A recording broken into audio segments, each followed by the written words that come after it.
Right, so obviously we released episode 1 yesterday. We appreciate those of you that have listened so far. This is something else that we look to get quickly going every week. We'll be bringing in guests and getting the audience involved as well, like we have done today. So tonight we've decided to let the audience vote on the discussion. There'll be 2 people joining us to discuss the topic, which has been chosen by some of you all.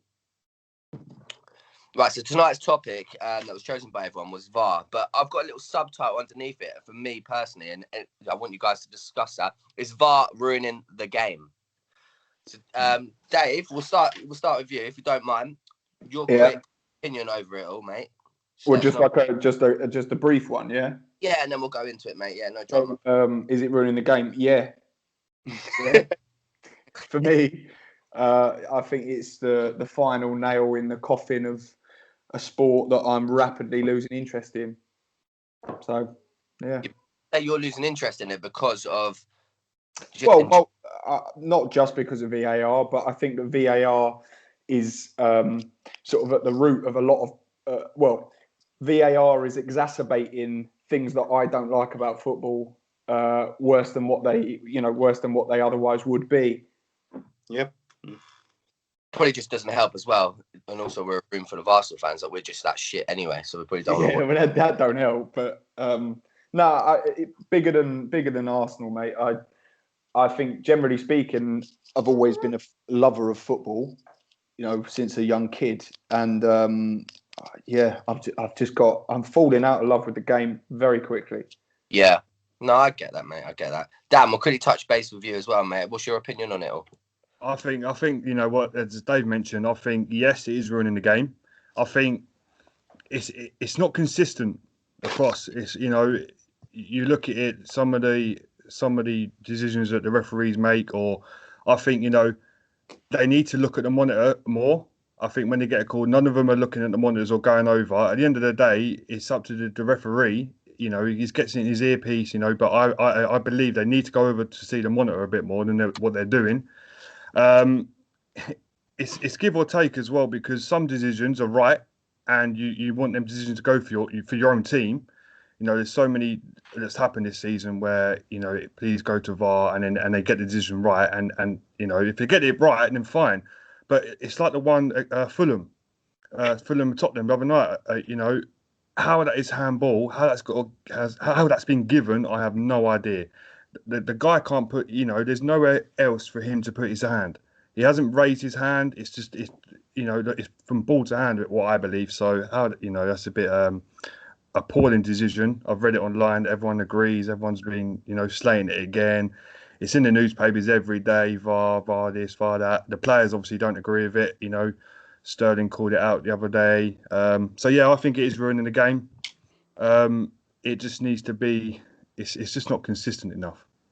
See, I don't understand with it all as well, guys. Jump in when you want, but how there is a referee on the pitch, yet the overruling decision is coming from someone miles away. So how for example, I agree with you. I'd be honest with you. That's one thing that I always think. The fact that you've got people that you can't see and can't hear making decisions hundreds of miles away, retrospectively, I mean, to me, it's worryingly corruptible.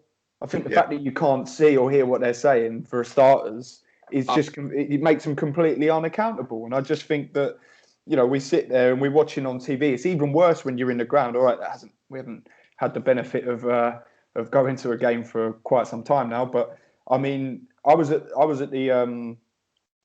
of the games last season. I think it might have been Arsenal Spurs last season, when there was a VAR check going on, and you're in the ground and you're just sitting there waiting for the best part of 5 minutes for someone to make a decision, and it's by which time you've completely fucking lost enthusiasm for the situation. I think as you say, Dave. I think do you celebrate a goal these days? No. You could lose a beer. You could chuck your beer, and then you wish you didn't chuck your beer because it's been disallowed. It's been disallowed, yeah. I mean, prime example, like Fulham last night.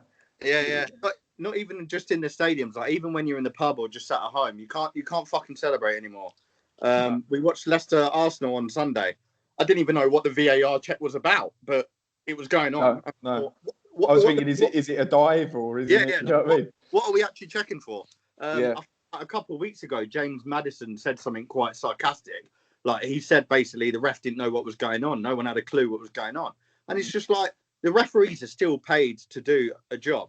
Like, I'm not being funny. They're probably paid quite well as well. So if VAR are just doing everything and taking control, and if it's coming into place when no one's even made a suggestion, like last night, if you look at the Fulham goal, the Tottenham players don't even raise their hand. No one actually suggests that it's a handball. And then all of a sudden, there's this sort of check. And it's like, why is that happening? Surely VAR should only get involved if someone is making some sort of suggestion or if the referee thinks something's happened. If none of that has happened, why are VAR getting involved? Why not just allow it? I think this is it. I mean, the biggest problem for me with VAR as a concept, I think that if you was to ask people, say football lovers, what the thing they love about the game of football, say over and above other sports like rugby, cricket, whatever it may be, whatever you're into, the thing that football lovers love is the fact that it's a high tempo, fast-paced game, high turnover of possession a lot of the time, and it's spontaneous. Like, anything can happen in a game of football. And I think that for me, VAR being introduced into a sport that is like that takes away the spontaneous nature of it. You know what I mean? I think it doesn't lend itself to the game of football because it's such a high-paced game. So for me, if you take, for example, I don't know, I mean, like, I know that you remember that Leicester-Watford game, for example. I mean, that famous semi-final with the playoff, semi-final of the playoffs 2 years back when Leicester missed the penalty, Watford go up the other end and Deeney scores. Deeney! Yeah, you know what I mean? Remember that. Fucking hate the prick, but yeah. If VAR had been involved in that game, most likely the penalty would never have been given. You could arguably say you could go back to so many games, so many iconic goals that would not have happened. A lot of won titles and stuff. Yeah. All I will say is that at the end of the day, I still think football comes under the umbrella of the entertainment business. Ultimately, it's there for people to watch and enjoy. And I think that when you start to sort of sanitize it and try to be overly clinical with your analysis of every little thing that happens on the field, you take away a lot of the emotion and the very essence of the game that people love. That's my opinion of it. But as I say, I just think that for me, it doesn't lend itself to the game. I don't think it complements the game at all. I was going to say, I couldn't agree with it more. The way you hit the nail on the head there with what you said, it takes the emotional, spontaneity of the actual game straight away, bang, gone, and everything like that. I mean, you hit the nail on the head the other earlier when we had a little chat off of all of this, and you said about the I can't remember what you were saying. I want you to hit on it, but I can't remember now. What was it? Can you remember what you said about the some of the other decisions and stuff like that? Like, for example, like the Omri handball World Cup or Euro, something like that. Yeah. Well, I'm. So you take, for example, So I personally think that football generally is an opinions-based sport. I mean, there's, by its very nature, the rules are they're open to interpretation a lot of the time. So what you consider to be a foul, I might not. What you consider to be a yellow card, I might not. It's a game of opinions. So I think that what's happened is that VAR has been introduced to try to make things less contentious because, arguably a referee might make a decision or get an offside decision wrong or something, and people feel hard done by. So it's been brought in to try to clean them up. And in effect, all it's done is make it more contentious. Yeah. Because what they've started doing is they've realised that it's a game that's not really very cut and dry with decisions. It's not that black and white. And I think what they've tried to do is they've tried to amend rules to suit VAR, to accommodate VAR. So you take, for example, the handball rule, like we saw with Fulham last night. Most people are looking at that's an obvious one. You're looking at that and saying that's never a handball. Like, how can you disallow a goal for that? But then you'll see other ones which are a little bit more contentious, where some people will be on the fence who could swing either way. But ultimately, Liverpool, Chelsea. Yeah, exactly. So to try and clear that up, they've basically said, right, we're going to introduce a rule that says will any ball that hits someone's arm and leads to a goal is going to be ruled out. So that's in effect, in my opinion, changed or amended the rules to the detriment of the game. I mean, all you're seeing is perfectly good goals like last night ruled out. For example, you take the offside rule. There is nothing wrong with the offside rule in and of itself, i.e., any part of your body that can play the ball if it's offside. But as you say, Dave, where's the line though with this offside? A toe, I don't know, a breeze of a shirt, the wind. Where's the line? It'll be fingernails next. I think, to be honest with you, it's the rule that's there was never intended to be analysed by video, slowed down frame by frame to see when the ball's played. I think, it was meant to be for a quick decision. Quickly, I was going to say, I'll let you go, but quickly, do you think as well, like you said, it is a dated rule, but when it's almost near impossible for them to exactly freeze the frame exactly when the ball was. This is the other thing. The technology isn't actually advanced enough for them to be able to slow it down to the exact point where it leaves someone's foot. In my opinion, the way you clear that up quite quickly is just say, if you have to draw lines, then they're level. Then and as such, they're onside. I think it's, if you can't see it by the naked eye, then you're over-analysing it. You're trying to over-interpret a rule that was never made to be over-interpreted. It was meant to be, it's quite clear, if you've got part of your body that can play the ball is, goal side of the defender, you're offside. But in reality, the naked eye going at 20 mile an hour, when someone's running at 20 mile an hour, ain't going to be able to see that. And I think to slow it down to the point where we're analysing now, where you're ruling out goals like the Chelsea one last night, Werner's goal, where you're ruling it out for for his armpit being half an inch offside, and you're thinking, well, in reality, the rule was never meant to mean that. You know what I mean? I just think that it's, in effect, in a horrible. I'm not being horrible when I say this, but I do think that. You've got a situation where you've got a load of nerds in a office, essentially hundreds of miles away, trying to show us how clever they are with their toys. Yeah. But even with that, though, touching on two things, I'll make a quick one. So you're saying with the people that are actually in charge of this, are they even ex-footballers or what are they? Are they just ex-referees? They've just done their badges. Current referees, aren't they? I think they take it in turns to be in the VAR studio. You could be on it next week. Yeah, but just what I mean. I'm not being funny. We all know that we haven't had any referee representation in any high competition in the last couple of years because we're that shite.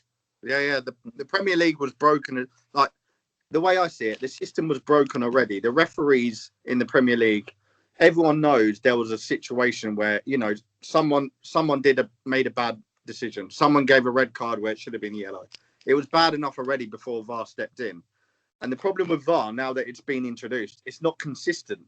Like touching back on yesterday with Liverpool, Chelsea and Fulham and Tottenham. If you compare them to, it should have been the other way round. Yeah.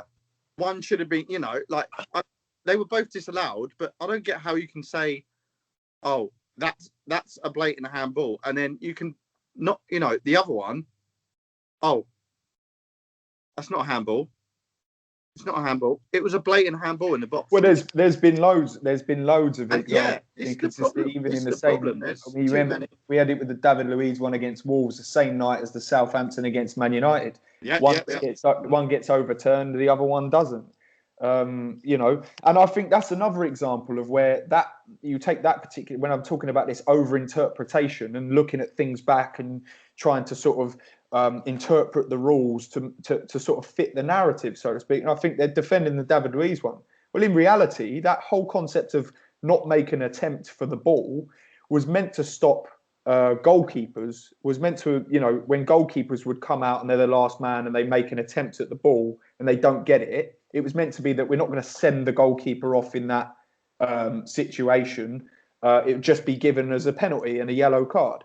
And instead, now that's being interpreted where if somebody, because he hasn't attempted to even make a tackle and matey boy stud clips his knee, they've seen it as they're interpreting that rule to suggest that he's not made an attempt at the ball, therefore it's a red card, even though he's not made an attempt at a tackle. That David Luiz, I read somewhere that, because he obviously he's a liability at times, David Luiz. We all know that. Of course he is. Is that did that count to the fact, he's a liability? Maybe. I mean, that was never a sending off for me. Again, an Arsenal fan, but again, that was never ever a sending off. Yeah, same. But the thing is with VAR as well, the pitch side monitor it's there to use, and half of these referees are not using it. They're getting told in their earpiece, don't give the goal or whatever, and that's it. That pitch side monitor is there. Go and look for yourself and make the decision. You're on the pitch. Go and look and give a decision yourself. But and when was the last time you heard? When was the last time you heard a referee saying, I put my hands up, I got it wrong? Yeah, I got it wrong. You hit the nail on the head there. You've hit the nail on the head. It's almost like it's just been in. It's all right getting these managers on to talk after and getting the players on, to talk about VAR and stuff. So many players come on and give their opinions, and the managers do. When would you ever get a referee saying, "Do you know what? I got it wrong." You ain't going to get it. I think we had Lewis Dunk from Brighton. I think he put it brutally and honest in his interview with Sky the other day. And although he'll probably be, told offline that it was the right thing to say and he done well, he'll probably get some sort of punishment for that because he was honest. And he basically, I'm not sure if you all saw it, but he basically said, tell them to come on. Why are they not here defending themselves? Why are they not speaking up and saying what that decision was for, what the decision wasn't made for? Why is it the players and the managers that have to address the nation and speak to Sky and millions of people? Why can't the referee come and justify themselves? Why is it always, we wake up the next day and we're annoyed by it, but we never find out the truth? People get over it because another mistake is going to happen in the next week. Like, that's the problem. It's mistake after mistake. And there's only so much you can put up with, I think, because it's going to get to, we're talking Euros in the summer, right? Or if we're talking Europa League finals, Champions League finals, if it's taken away from you because of one of these stupid decisions, I mean, I'm not a player, so I don't know that feeling. But for me, would you mind then if it was a correct decision though? So England, yeah, fine. It's an obvious offside. We know we didn't think it was in real time play. We've celebrated. We've lost our beer. We've got drenched. Whatever. But again, it was a correct decision. Yeah, this is what we're going to see. Fuck that. No, be honest with it. Be honest with it. It's always been a game of fine margins. What goes around comes around. They've taken that completely away, in my opinion. Yeah, so you're basically you don't celebrate until it's been confirmed. That's It's yeah. If they're going to start getting it right, then that's fine. But no, I think I'm glad you touched on this because I'm firmly of the opinion that's kind of why they brought VAR in, because they're looking at it as game of in a sport where there's such high stakes and so much on the line financially for clubs in terms of Premier League status, European status, whatever it may be. People would argue, you're one referee decision away from either being in the Premier League or not, sort of thing. But that's not true.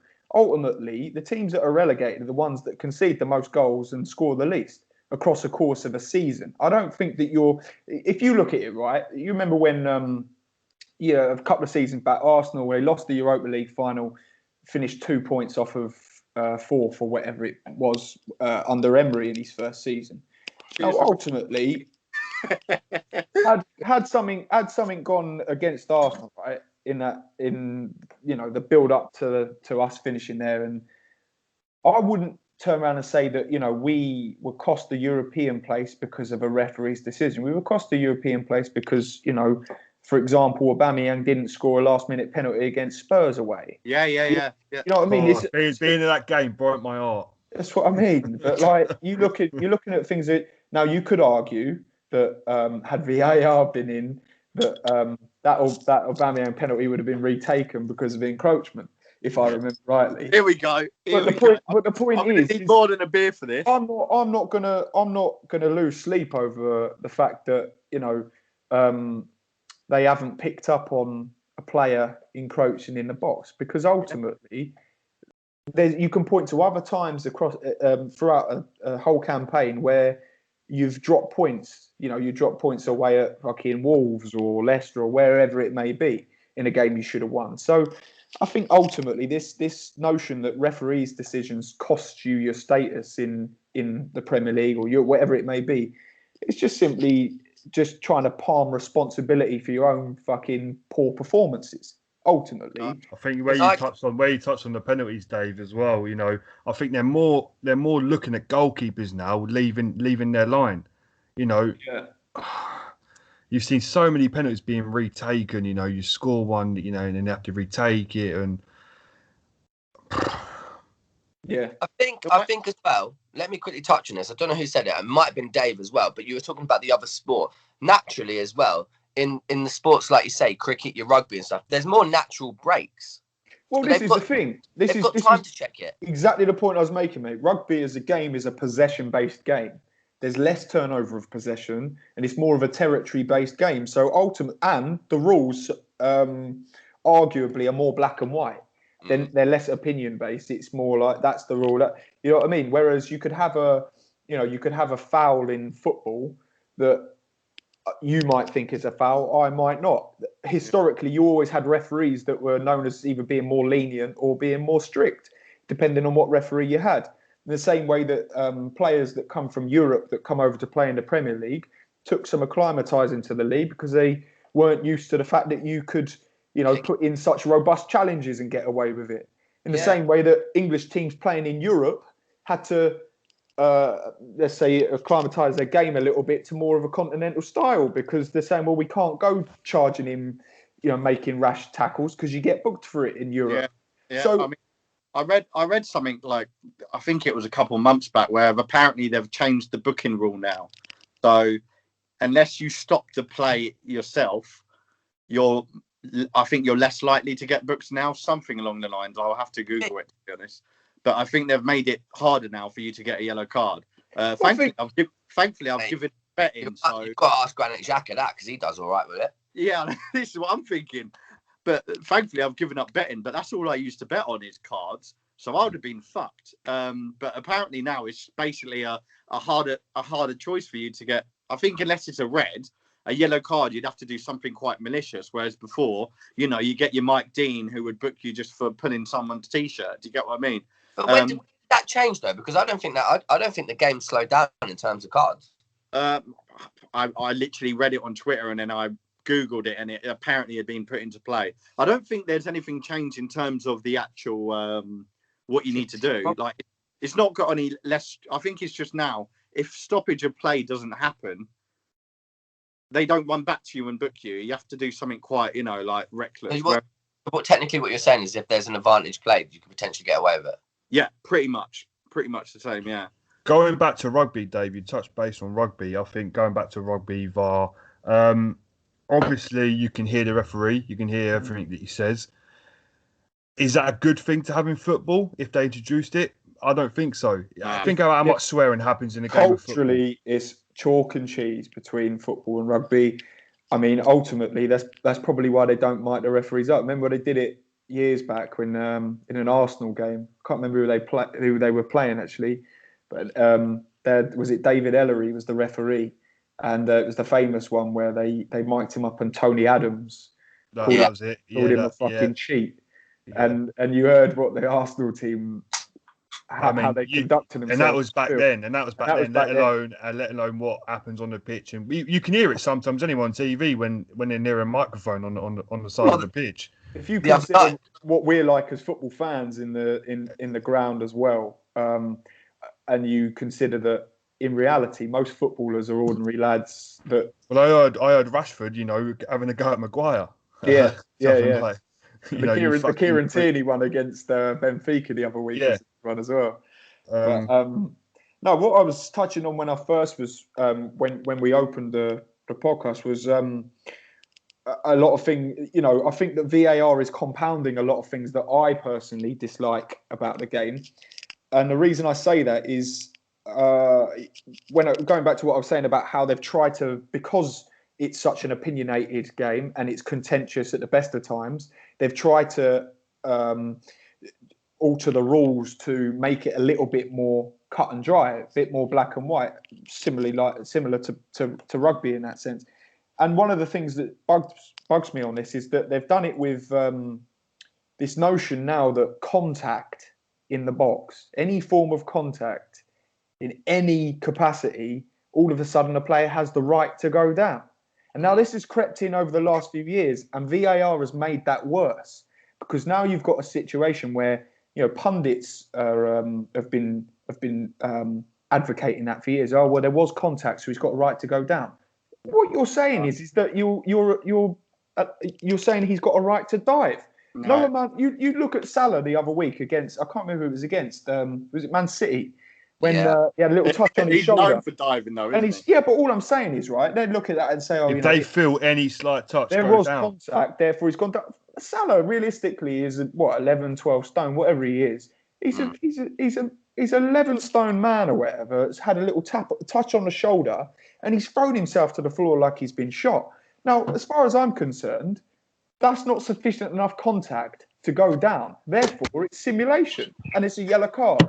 All of a sudden now, you've got a situation where not only is it acceptable, they're now saying with VAR, saying, well, let's check for contact, because if there's any form of contact, then we have to give it as a foul. And you think, well, that's just nonsense. So now you've got a situation, because VAR is in place, players are probably being encouraged by their managers. So if you've got any form of contact, go down, because the chances are we'll be given a penalty for it. But again, quickly with that as well, is that on contact, let's be honest, when it's slowed down, it looks like it's a lot worse than it is, because you can initiate a tap, and even when it's slowed down to a millisecond, you can just go boom like that, you know, so it looks worse. No, I know, I agree. And in the same way, I think I'm one of the few people maybe that you remember when Arsenal played Leeds away this season? Yeah. It was 0-0, and Pepe got sent off for the headbutt. Now, I ain't being funny, right? But now, arguably, you could say the letter of the law, he's put his forehead to the other guy's forehead and think. But there is a law in football, and don't ask me what it's called, but there is it's to do with unsporting behaviour. And it's the same law that would automatically mean a player gets booked, say, if they round the goalkeeper and they get on all fours and tap it in with their head, you get a booking for that, because it's seen as unsporting. It's just being provocative to the opposition. It's not within the spirit of the game. In the same way that you get booked for if you run over and celebrate in front of the away fans.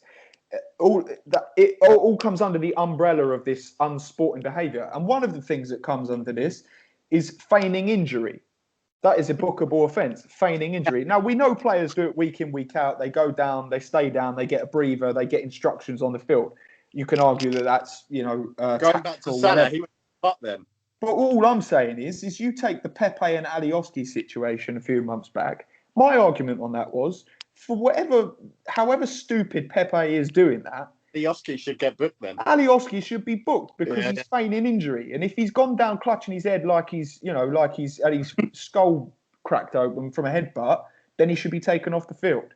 Yeah, there's nothing worse. There's nothing worse seeing that when players thrown it. He's hardly touched him and he's gone down clutching his head like he's just, he's been bulldozed. But he's only done it. They've only done it because they know now that with the video footage, particularly, they know they're going to get the other player sent off. If anything, it's more embarrassing for them, isn't it? I think so. Being a player, you watch that on a replay, they must cringe at themselves. Why would I go down like that? Not go home and look my wife and kids in the eye if I behaved like that. In any walk of life, right? If you're working on a building site, on a roof, whatever you're in, right? Or in a pub, if a bloke comes up and puts his forehead up to your forehead, and you go down, and you're going to get laughed at, aren't you? Yeah, ultimately you're going to front it out. Any man with any self-respect is going to do that. Now, but not footballers, because they know that throwing themselves to the floor is going to get the other player sent off and going to gain an advantage. And I just think, well, let's call it what it is. It's cheating. Yeah. Well, let's just touching base quickly on that. What you said before, Dave, about how they brought that the encourageable thing about how they've said now that any contact they will look at to see if there's a penalty.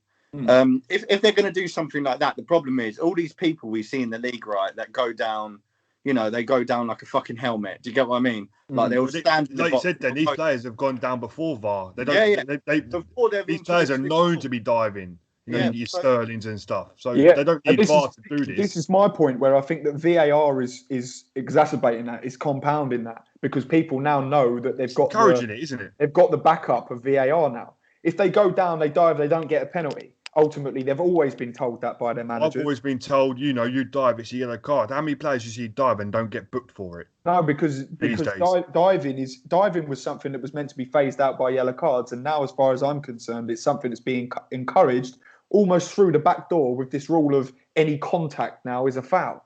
And I just think that all you're going to create is a game where I don't think I'm alone in saying that it's, for me, not just with VAR, but with the diving week in, week out,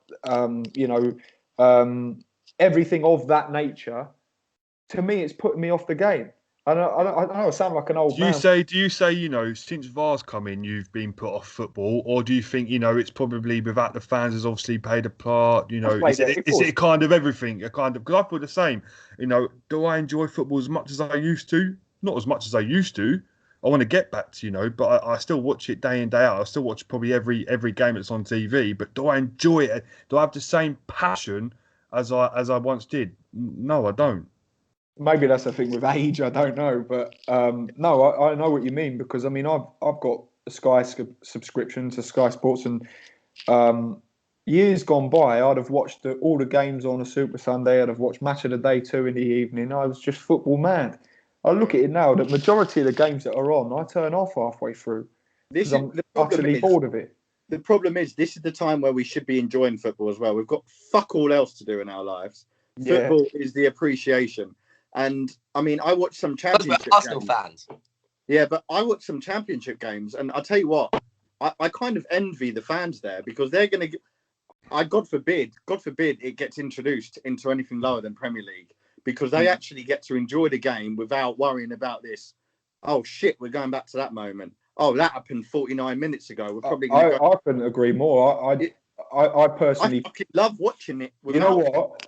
Funnily enough, Lee Kingham invited me to watch his Sunday League team play a few months back, and because I told him, I'd say exactly what I said to you. I said I'm losing interest in football, and it's not just to do with Arsenal. It's just generally, it's Premier League football to me. Just the way it's gone with all the things that we've mentioned has put me off the game. And I said to Lee, sorry to butt in, Dave. I said, just on that point, do we enjoy it as much as we used to? Do these players have the same passion as a once Arsenal team with your Henrys, your Vieiras, your Bergkamps, your Tony Adams, your Mark Overmars, do we have the same? All these players have the same passion? Do they really, really care as what we fans care?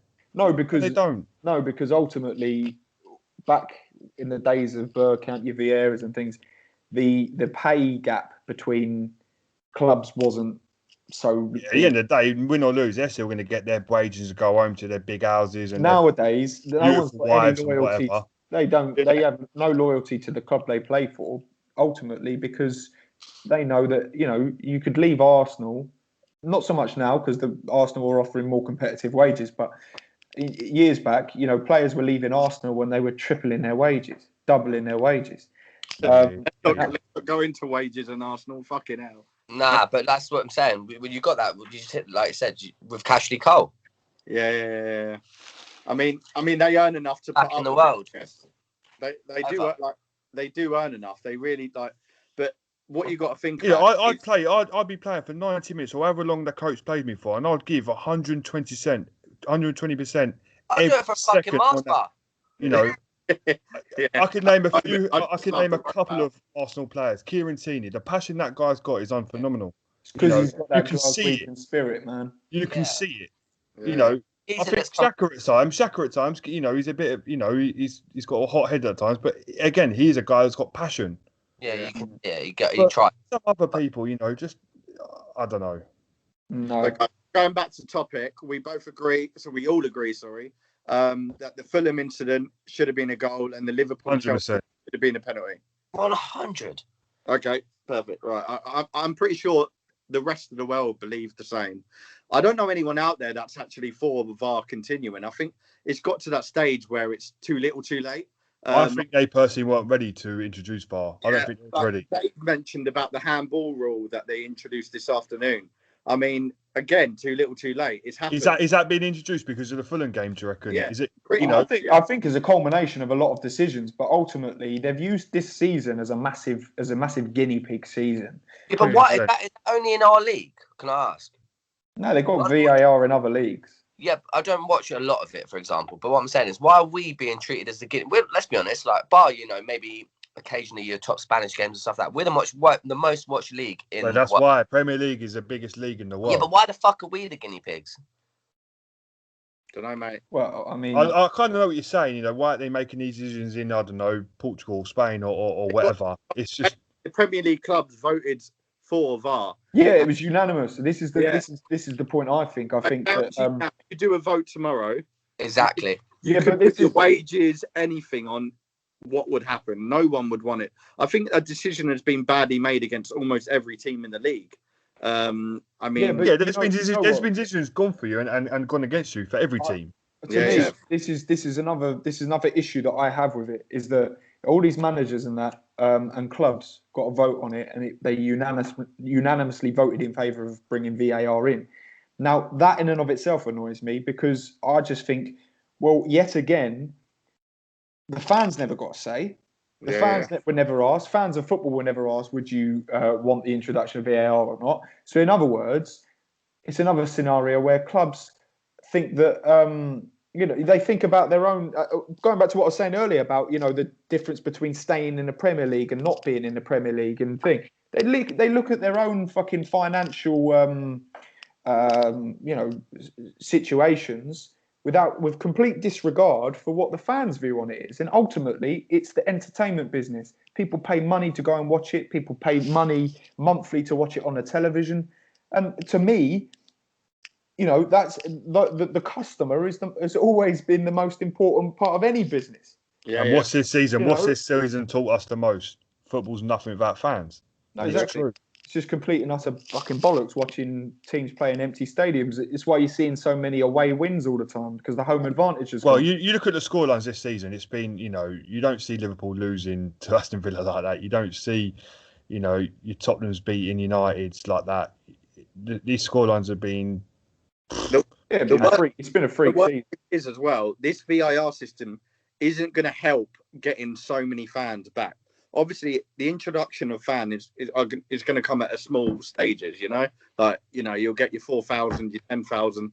But if this carries on, I mean, I don't mean to be rude, but I'm not in a rush to go and watch that shit. If I see a game in the 90th minute and our goal gets overturned and we've lost that game, I'm not looking forward to paying God knows how much I spend every week in Finsbury Park just to go and see that happen. Like, it needs to. I think now's the time where they need to start addressing it and just feel like, look, the pundits don't like it, because you've seen week in, week out, even the most knowledgeable people behind, the scenes, the people that are talking about it and presenting these games, they're even saying it's a big, massive fucking problem.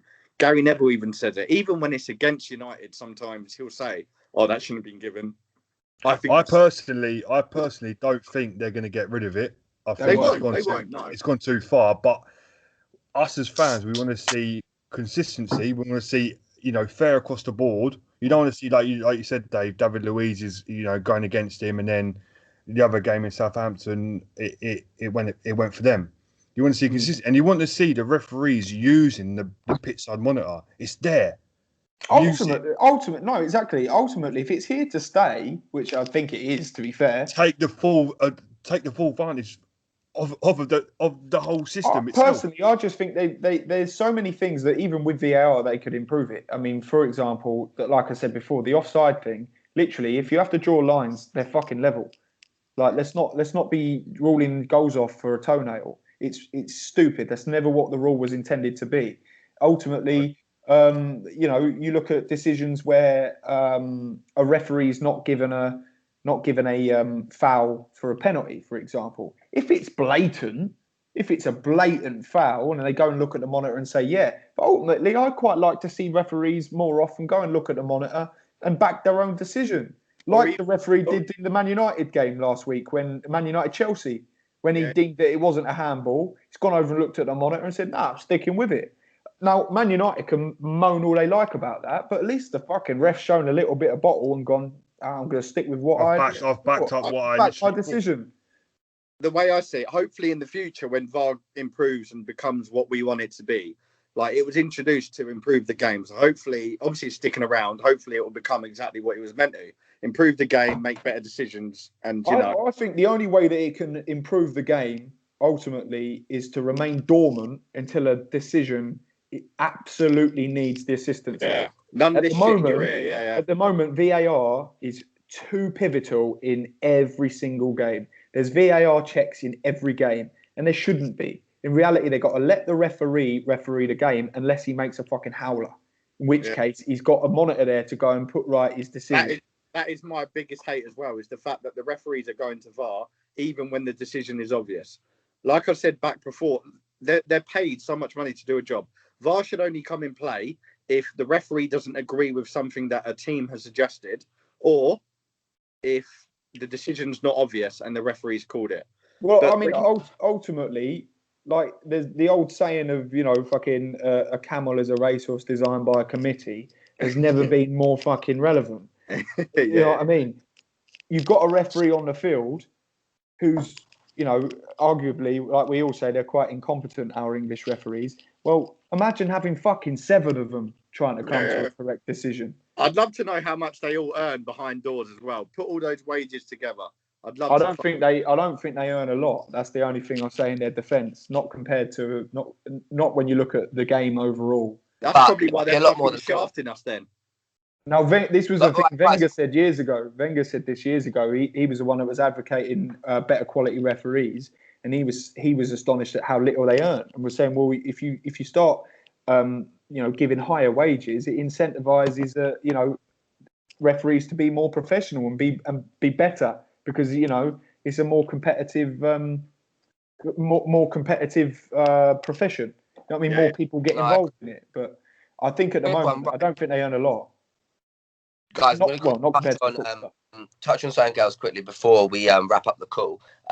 So quickly as well, with it, do you think, in terms of all the stoppages and everything in general with the VAR check stuff, do you think there's a sufficient amount of stoppage time added on to every single game when it's, when it's shown? Let's be real.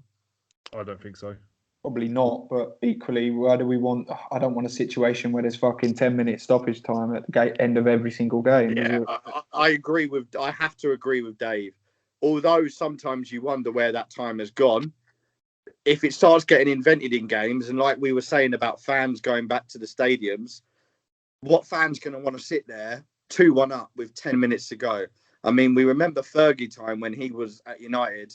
That became a repetitive thing and no one liked it. I don't fucking want that.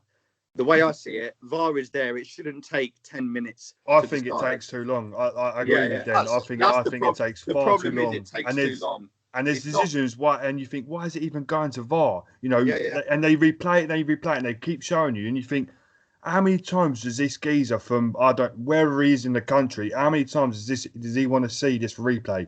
And it's going over and over again, and you think, just you can see it. I can see it. We're viewing what he's viewing. Well, again, it takes far too long.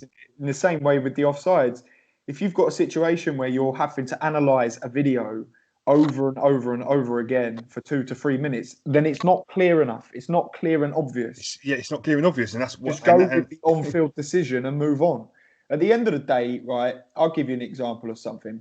Now, you remember when Spurs got to the Champions League final, and they played Man City in the quarter-final, and then Man City Sterling scored that 94th minute, what he thought was a winner to put them through to the semis. Disallowed because Aguero's toe was offside. Now, albeit you could argue, it was the correct decision, although they had to draw fucking lines to see it. But nevertheless, he was offside. But ultimately, if you were a Spurs fan, my brother-in-law's a Spurs fan, and I asked him this, and he knew what I was getting at. If VAR wasn't a thing and that goal was given and Tottenham were out, now if you were a Spurs fan, you'd be pissed off that you've gone out. But ultimately, right, Manchester City that season finished with 100 points in the Premier League, over 100 points, 101 or whatever it was, right? They got 100 points in the Premier League. If Manchester City had gone through to the semi-final in that competition, you'd have gone there and said, oh yeah, his toe was fucking offside. But ultimately, you wouldn't be sitting there going, Man City don't deserve to be in a European Cup semi-final. You'd ultimately sit there and go, well, I mean, to be fair, they're a fucking better side than us. So, you know, I'm pissed off about the decision, but it is what it is. Yeah, life goes on, yeah. Life goes on. They're a good side. You know what I mean? It's not... All I'm saying is a lot of the time, these decisions that cost you places in semi-final, whatever it may be, a lot of the time, it doesn't tell the whole story. Like, as I said to you earlier, if you're a team that goes down because, you know, arguably you could say that Bournemouth were cost a place in the league last season because fucking goal line technology failed to work when... sorry, lads, the phone was ringing. Goal line technology failed to work when Sheffield United and Aston Villa were playing. Remember when Aston Villa... Was it Sheffield United got a goal and it was ruled out even though it was well over the line and goal line technology didn't work. Now you could argue, and he said the referee was saying his watch didn't go off or something, wasn't it? It didn't work, but Bournemouth fans, Grealish even thought it was in. This is what's funny. Grealish even thought that goal was in. Yeah, everyone did. It was in the opposite side. Like, all I'm saying is Bournemouth fans or Bournemouth Football Club could turn around and say, "Oh yeah, well we were cost a place in the league because of that one decision and that not working, or the handball goal that fucking Wilson scored against Spurs that wasn't given, and this, that, and the other." And you could say, "Yeah, that's all well and good," but ultimately you didn't score enough goals, or you conceded way too many goals across 38 games. That's what cost you your place in the league. You know, when Arsenal have gone out of competitions in the past. I've seen it so many times in Arsenal games where you can say, you know, we've had decisions go against us and you feel hard done by. But ultimately, you ask yourself, did we do enough to win the game? Probably not. Or you'd ask yourself, did we do enough to win the game? Yeah, we should have scored fucking the way I see it, in the first half, and we didn't. Win it. Yeah. That's what I think. Ultimately, you get out what you put in and you get what you deserve across the course of a season. And I just think that, you know, pointing fingers at VAR and referees' decisions has always been a very convenient way to palm off responsibility from your own inadequacy. Yeah, I 100% agree with that, Dave. I think sometimes we're reliant, you know, if, like you said, have we really done enough to win a game? You look at how many chances we've had, one shot on target the whole game. Or, you know... I think last Arsenal versus Leicester, just going back to that very, very quickly before we wrap up, is a complete great example of how to answer. We were given a free kick instead of a penalty due to VAR, and then we went and scored from that free kick. I think that was perfect because in that game, VAR was actually working out all right for us. I think they got every decision correct. It was a free kick, but we went and scored from it. Don't praff about worrying about the penalty. Go and do your job, and we'll get the game done. And I think then that's how teams win. It's not about spending 20 minutes blaming the referee, blaming this, blaming that, blaming the stoppage time. Yeah, you still got a job to do. Go and win the game. VAR is there now, and we know it. If we know it's a problem, the players do. So we've got to just deal with it and get the game in our hands the right way. VAR ain't going to help us, okay, but, you know, do what you got to do because it's there. Basically, what you're saying in it, then you're basically saying, you know, forget about VAR, go out there and do your job, like, you know, before VAR even come in. You know, you've got a job to do. Go and win the game without relying on VAR. Well, this is it. Look at it this season, right? In reality, two things that we know are probably more or less odds on to happen. Man City will win the league, and Sheffield United will get relegated. Yeah. They're two things that we know are going to happen. Now, we know Man City can have VAR decisions go against them left, right and centre, likewise Sheffield United, and it ain't going to change their fate because ultimately Man City are the best team in the league and Sheffield United are the worst. Yeah. And that's all there is to it. That's a good note to wrap up on, I reckon. I just want to say thanks, Danny and Dave. I don't think we quite introduced you at the beginning. For anyone that don't know them, that's all right. Dave Foster and Danny Stearn. Yeah, it's been a good little topic. Longer than we expected, but this is what VAR is, unfortunately.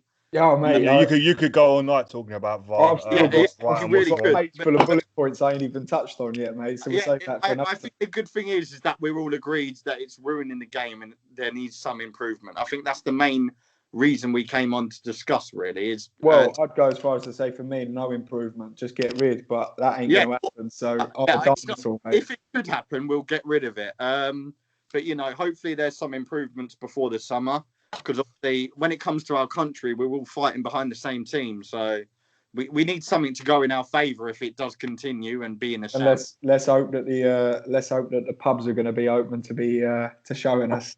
I'll look forward to a beer. Mate, there is nothing I want more than 7 pints. Only seven. That's a great number. 7. 7 pints. I don't think you're all real. We're all going to be paying for our sins, and we're actually going to win the Euro. You reckon? 100%. Is it really? Yeah, 100%, boys. We're all. We're going to win the final with a VAR decision, yeah. Yeah, that's it. Now we're all going to win the final with a VAR. Nothing more some decision. VAR decision. Right, we'll look forward to an episode on the Euros anyway. We've got that coming up shortly. But yeah, thank you guys for listening. Those of you that have watched, and thank you, Dave and Danny, for jumping on. You're very welcome. Is there anything, Sam, you want to say before we wrap up, or our guests, of course? No, quickly, I'm just going to say thanks to the guys. We're going to put their apps in the description, and we're obviously, guys, you're more than welcome to jump on the next one. So thank you very much. Yeah, no worries. Cheers for the opinions, lads. See you later. Cheers, guys.